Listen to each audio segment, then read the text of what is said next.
All right, it's that time again. Time for another midweek video. And I'm thinking, what do I carry in my harness? Let's get to it.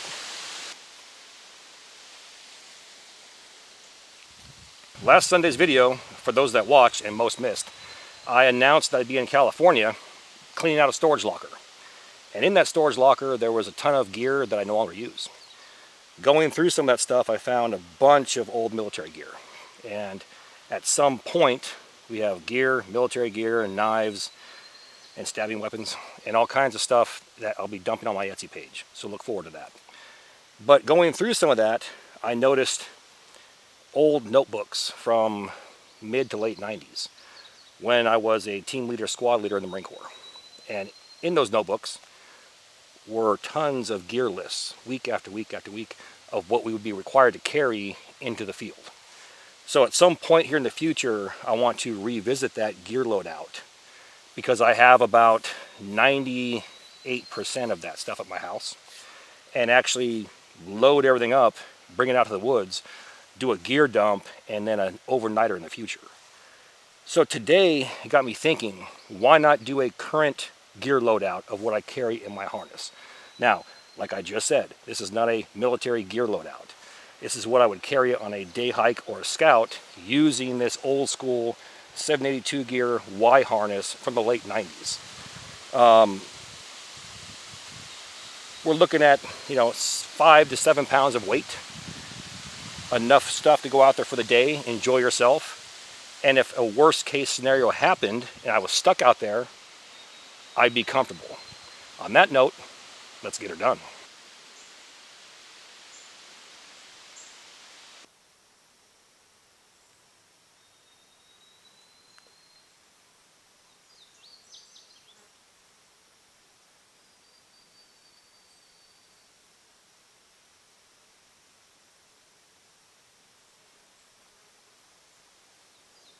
So pretty basic and pretty straightforward. Now, like I teach and preach on my channel, and this should be something you apply to everyday life as well. What is your intent? My intent is a day hike. My intent is I'm going to scout this area for future classes or for resources. In the event I get stuck there for the night, I want to have my basic needs met. Okay? So my intent is a day hike. I want something between 5 and 10 pounds, no more. I want to be comfortable. And I want to divide those items up into 2 categories. Items that are on my person and items that are in my harness. So with that, let's look at the items I would carry on my body first. I have 4 items right off the bat that are going to be somewhere on my body, either in a front pocket, cargo pocket, or on my belt. 2 of those items are a cutting tool or a knife. One's a primary and one's a secondary. The primary will be on my belt, and for this adventure, I chose a Mora Garberg. It's a full tang knife, meaning that the blade passes all the way through the handle and is either flush or sticks out at the end. It's carbon steel, has a Scandi grind, easy to sharpen, and it's made from 1095 carbon steel, which means it will throw sparks as well. It's all around good knife. I've seen these go for anywhere from $65 to $90, depending on the sheath option. And again, it's all around good knife, and I highly recommend it.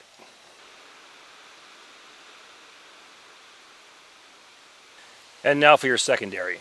When I hear secondary, my mind goes to one of 2 things. Either some type of multi-tool, meaning Gerber or Leatherman.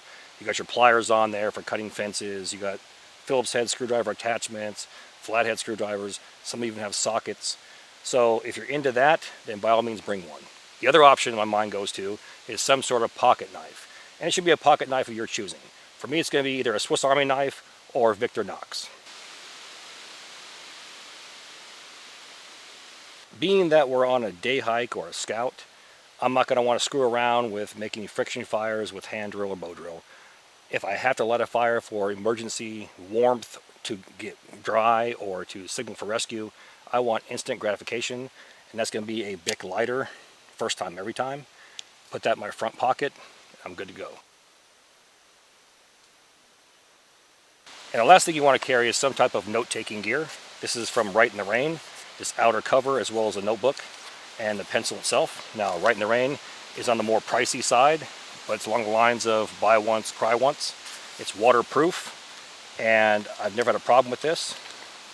If you look at the sheets, it's actually grid paper as well, and that can come into play when you're actually wanting to plot a route on the ground with your compass.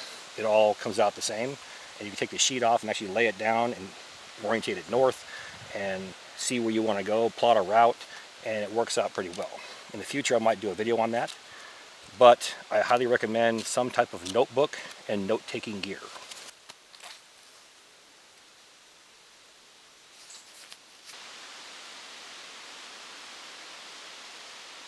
Now moving on to canteens or containers. I have one plastic and one metal. This metal one is titanium. It's those ones you've seen floating around by every other company in the world. It's a titanium canteen. Yes, they're on the more pricey side.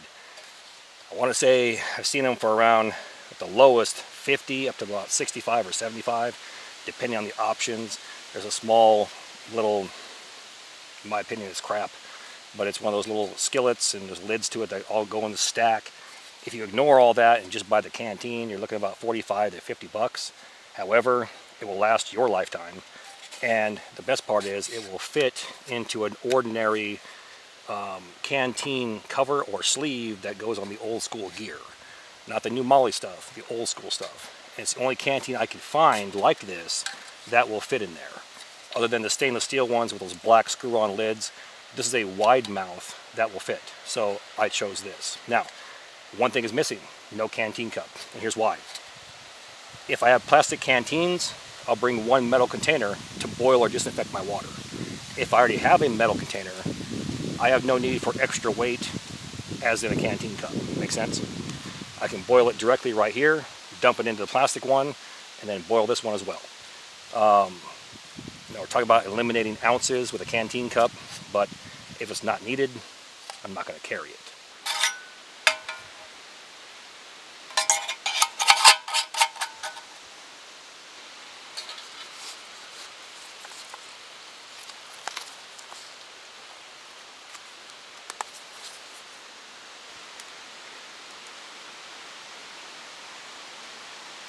Now continuing to move forward, like we discussed in several videos, the bulk, either in size or weight, seems to always be the shelter and bedding portion of your kit. In this case, we've dialed it down to as small as possible. I have a military style poncho, which is great for simple rain gear. Starts to rain, I can throw it over my body. If there's no rain, I can make this into one of 4 different types of shelters. Either a diamond plow point, a lean-to, an A-frame, or I could actually stick it up above me and use it for overhead cover for a fire. Now, the beauty of this is it weighs ounces, and it's built to military standards, and it's ripstop as well. So in my opinion, it's something that you should look into versus just carrying a simple tarp. A tarp cannot be placed over your body. It can be placed around your body, but not over your body. And to have something as simple as rain gear, it's a morale booster. Now, with my shelter, we need some type of system to keep our body heat around us and keep us warm. And ultimately, if it's cold outside, you want that so you can survive. And for that, I got this Sol bivy. Now, these get a bad rap, and here's why. If you use them one time, I've seen people put their shoes through it, their foot through it, their arm through it, and it could rip open, and they say, those aren't worth it, I can only use it once. Well, that's exactly what it's for. This is an emergency shelter.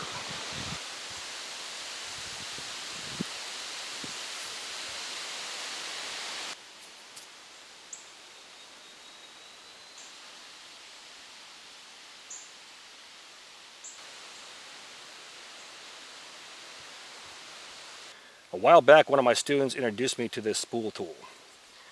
We have the ability to put cordage on here. This is about 25 to 30 feet of number 36 bank line. There's also a razor blade embedded into the unit itself, so all I gotta do is unravel it and then cut it off. It also holds a mini Bic lighter, so we have a redundancy of a fire starting method. Best part is, it's flat. So I can toss that into that pouch that you saw, and it will sit flush in the butt pack of my harness. We already have a regular sized Bic lighter and then a mini that's attached to the spool tool. But I threw in this ferrocerium rod, and the reason why I tossed it in there is because it gives me a different option, a different waterproof option of fire starting. And it's placed inside of the harness in case I lost what was in my pockets. Now, how I use mine is I have the 1-inch roll of duct tape on the end over here. It acts as a thumb placement, gives me positive retention on that rod when I strike it. It also does something else for me. I can peel that tape off and use it to extend my fire. This will burn for probably around 5 minutes and increase your chances of getting that fire going.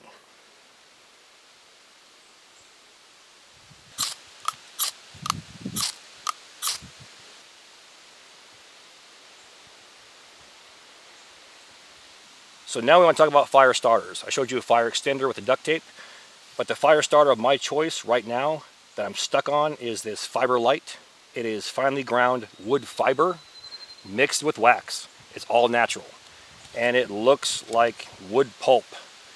Once you light this with open flame or spark, it goes up and it will burn for several minutes. Like I already mentioned, add that duct tape to this, and any type of damp or wet wood you have is going to dry out and get that fire going.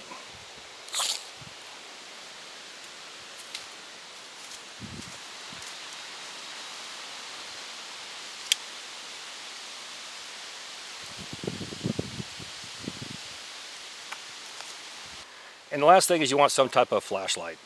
I like being hands-free, so I choose a headlamp. If you want a flashlight, bring a flashlight. This is the MH8 LED Lenser headlamp. We have 3 options on there, low, medium, and high, followed by a strobe. It can be recharged or take standard AA batteries. And that's the important thing, in my opinion, is if it can take batteries, bring extra batteries. If it can't, then bring some way to recharge it.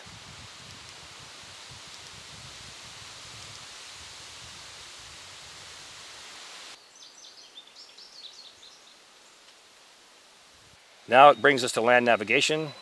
The main purpose of a compass is to walk a straight line. You don't want to do 20 miles like this and end up further lost or dead when you could have walked 3 miles on a straight line and ran into a town or a campground or somebody out in the woods or even a road. Pick your poison. This is a Sunto MC2. Silver Rangers are just as good. And if you're well versed, you can use a military Kamenga compass. I prefer these base plate compasses over a military lensetic compass because it gives you more options. You have a signal mirror or sighting mirror right there. You also have a magnifying glass down at the bottom in which you could start fires. So it gives you a 4th fire option in this kit. Next thing on our list is you want some type of bandana, or in this case a shamag. This is a 3x3, 2x2 will work just as well. And there's so many options with this, it's ridiculous. Anything from slings for your arm, or splints for your legs, or limbs in general. Simply using this tied to a tree at eye level will give you the ability to leave your campsite and walk around as far as the eye can see. As long as you can turn around and see this, you can walk right back to it. You can also place it over your water bottle, stick it in a creek or stream, and that way any large floaters, leaves, debris are strained out of it prior to boiling, and the list goes on and on and on. So in my opinion, carrying something like this, especially bright colored, that can double as a signal marker. You can simply tie 2 ends to a stick and wave it back and forth on a 10-foot pole as a flag. People can see the contrast of movement, or simply take that flag and place it into an open field and hope somebody sees it. The point is it gives you options, and most importantly, like I already mentioned, with the color, contrast, and movement. Food. This could be anything. This could be MREs. This could be any type of food that your little heart desires. My opinion on food, though, it should be something lightweight and something that requires no heat. Now, this rice should be microwaved for 90 seconds. All that does is it steams it and makes it warm. Can you eat it straight out of this pouch? Yes, you can. The Spam and Single, can I eat that just as it is? Yes, I can. The reason why I say no heat is because what if it's dumping rain and all you can do is put a poncho on and lean up against a tree?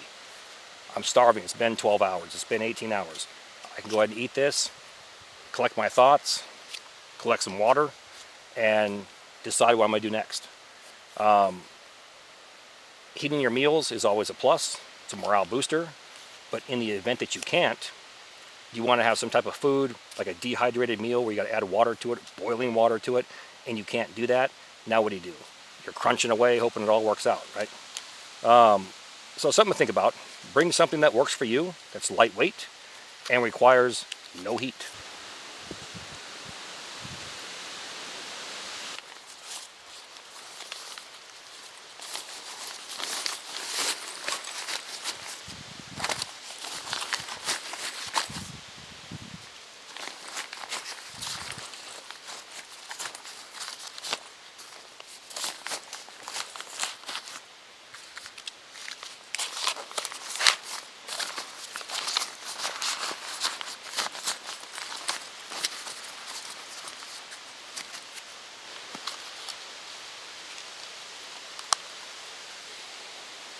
And there's an example of something that weighs between 7 and 10 pounds that you can carry out in the woods and have all your needs met. The important thing is make sure whatever you carry, you've trained with, and whatever you're placing those items in, you're comfortable carrying. With that, all the gear in my videos can be found in two places. One, my Amazon affiliate page, and two, my Etsy store. Both links are found inside my description box. Now please do me that favor. Hit that like and subscribe button, then ring that notification bell. Once you ring that bell, please select all notifications. And as always, thank you for your comments, views, and support. Thanks for watching. If you're out in the field, have some fun, I'm going to catch you next time.